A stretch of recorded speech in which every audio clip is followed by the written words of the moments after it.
Hello and welcome to a peaceful corner of the Bulgarian countryside.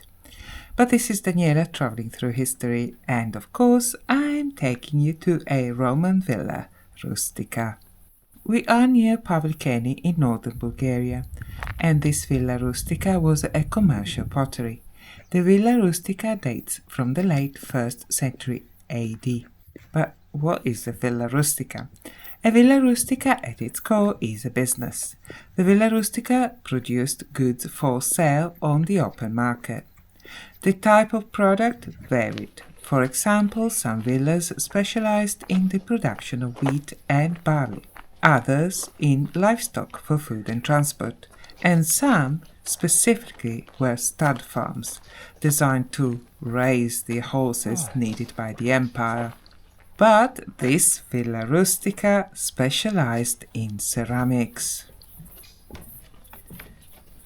Geography, customers' demand, and competition determined what was produced or manufactured in the villa rustica.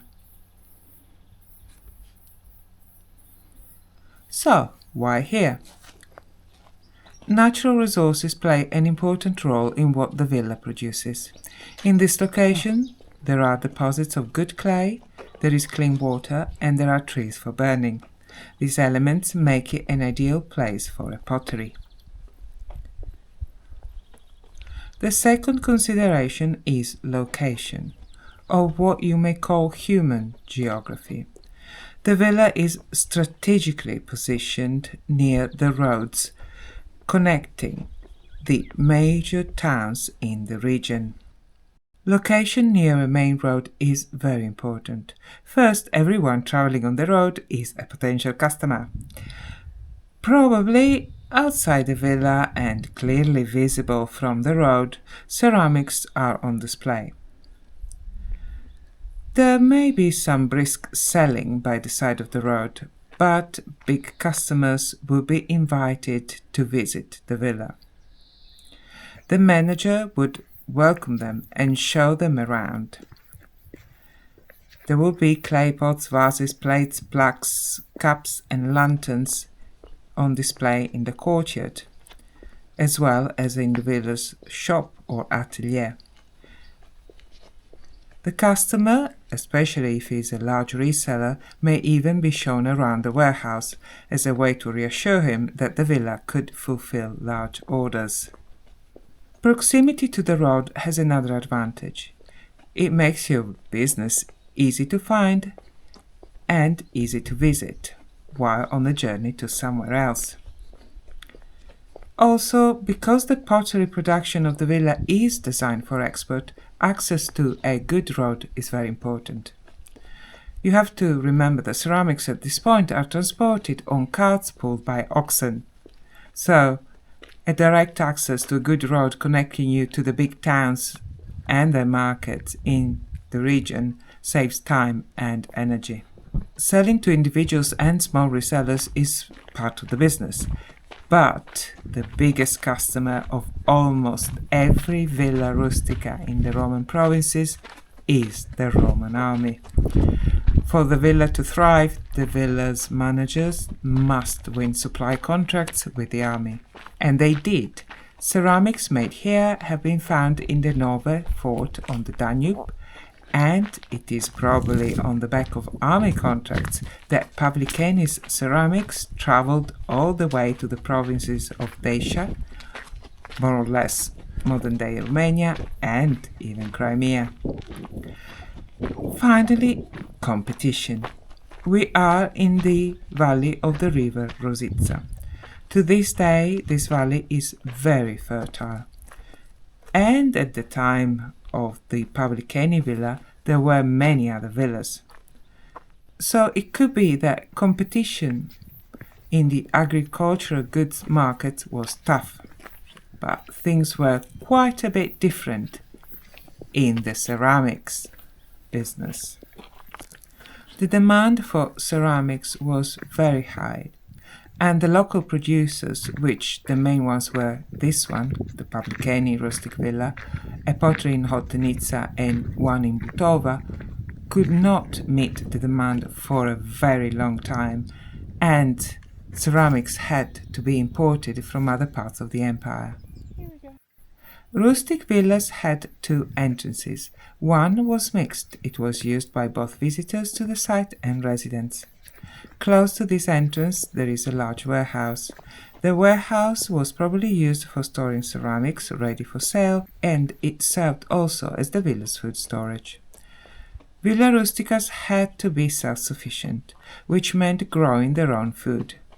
In a well-designed villa, storage and access are planned to minimize the time and effort it takes to move goods into the villa and out of the villa, as well as the shortest route for people and machinery to move around the complex. Next to the warehouse, there probably was a portico and some residential buildings. The portico and the residential buildings closest to it were a mixed area. It was probably used to display ceramics and as a business office for the manager.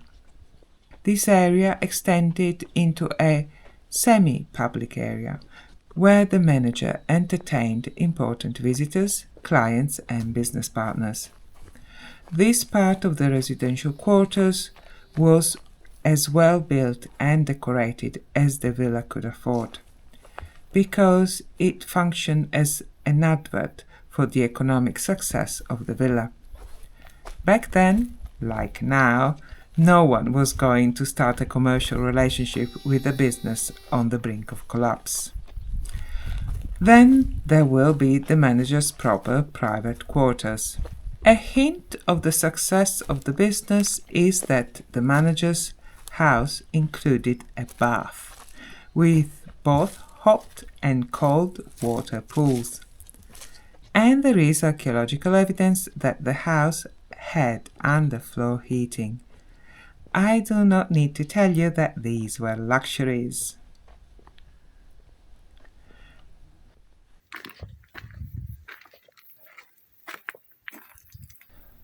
The other entrance in the east of the villa was almost exclusively used by the residents of the villa. Close to the entrance there is a clay pit, the potter's workshops, huts for airing the ceramics and storage buildings.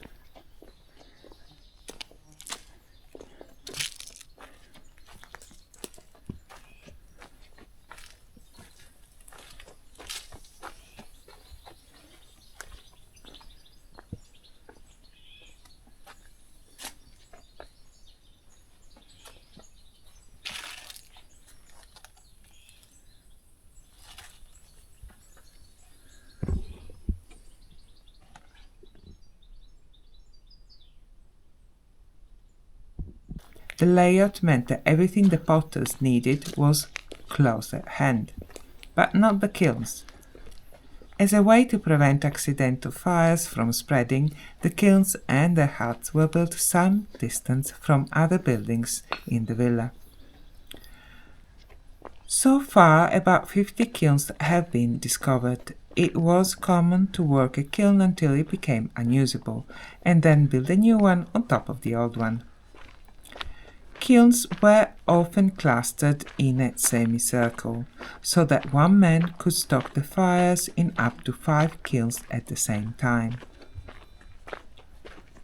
And, thanks to Professor Sultov, you do not need to imagine what the kilns look like. Professor Sultov wanted the Ceramic Center to be a place for students to experience and learn about Roman technology. And in my next video we look at kilns and talk ceramics. If you want to visit or learn more about the center, I put a link to the Pavlikeni Ceramics Center website in the description below. Thank you for watching. In my videos I tell you about the history, mythology and art of the places I visit in Europe. If you like this take on travel, please subscribe. On this channel I publish videos in English, Italian and Bulgarian. Please see links at the end for my single language channels.